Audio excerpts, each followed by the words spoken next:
Hello there, friends. It is the Sunday morning spread for Sunday, March 23rd, 2025 from Cards of Light. Brian Noe with you once again this week.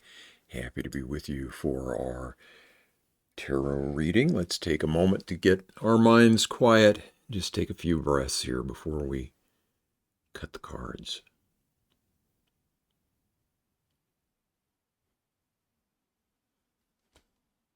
Hope that you're enjoying this first week of spring. It's been kind of a mixed bag around here in Illinois where I live. Doesn't seem to quite want to decide what it wants to do weather-wise. Okay, for our first card in the physical dimension, we have the Princess of Discs. In the social emotional, we have the Tower.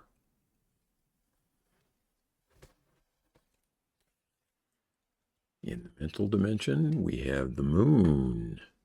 Let's pull these down a little ways here. And finally, in the spiritual dimension this week, we have the Hermit. So 3 majors and a court card this time around.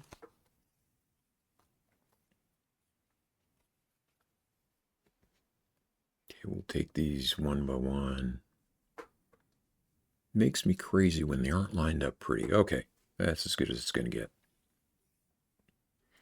Princess of Discs in this first position here.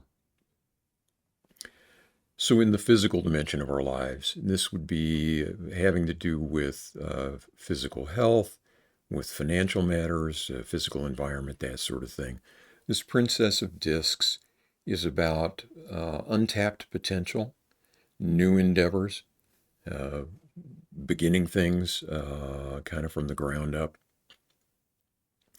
And so coming as it does in the material dimension of our lives, I'm getting the sense that this is about physical health, and it is about conditioning.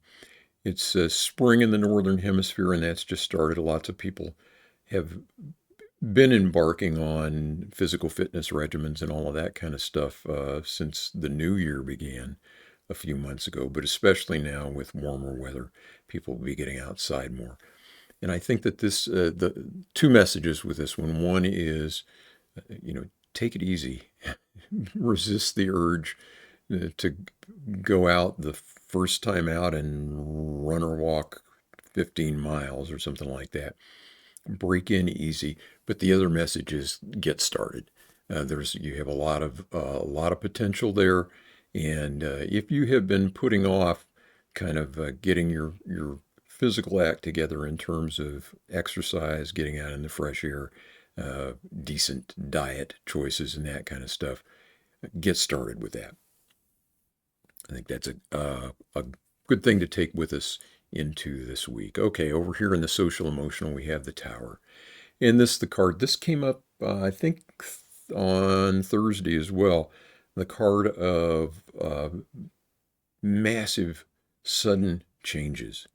And so we may be getting thrown for a loop emotionally or in our relationships with others in the coming week, something that maybe blindsides us and seems like a huge cataclysmic sort of event.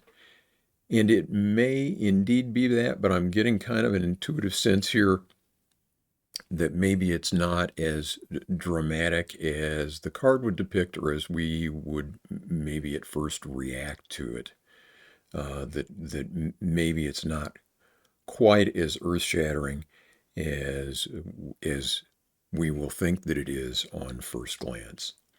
So regardless of whether it is or isn't, the message of this card for me is always we cannot choose what comes to us, but we can certainly choose how we react to it. We need to do practices every day that help us to regulate our nervous systems, that help us to keep control of ourselves, so that when these things happen that kind of knock us back on our heels, we can take a breath, decide how we truly want to react to that situation, and then act accordingly. and see these things that come at us in life as opportunities for growth, for learning, for moving forward. And so that's the way I would treat this one. I hope it's not too horrible for anybody this week. But this is the card that always strikes me with terror whenever it comes up. So be advised. Okay, the moon up here in the mental dimension. And the moon is the card of that eerie sense that something is there that you can't quite see yet. Something's about to emerge. And generally, we would think of that as maybe not so much in the mental realm as in some of these other realms in our lives. But I think what this is saying to me is that there's some bit of information there or some thread of logic that just is right there waiting for us to pay attention to it. And for some reason, we're just not seeing it. So again, we need to get our minds quiet when that happens. We need to set aside kind of habitual or reflexive ways of looking at things. Take a breath, look at the big picture, and also listen to our inner guidance that will draw us to the right information. But there's something there that's important that we're missing, and so I hope we find it this week. And the Hermit will help with that. The Hermit over here in the spiritual dimension. This is the card of getting alone, getting quiet, and following that inner light there. Uh, I love it that he's carrying the lantern, but also following it. And so that's what we need to do. We need to get in touch with that part of us that is very deep, that is very wise, and for ourselves and for others, be the light that we want to follow in the world. So, a very interesting 4-card spread for us this Sunday morning. And be interested to hear how this plays out throughout the week. If you've got other ideas, if you're seeing these cards differently than I would, or if you've got questions about them, please do get in touch. You can visit us out on the web at atarotjourney.com. That's got my contact information. And love to hear if this is resonating with you or if anything unfolds this week that relates to this. Please get in touch and let me know. Pleasure to be with you again this Sunday morning. I will be back on Thursday. And in the meantime, I wish you peace. Take care of yourself.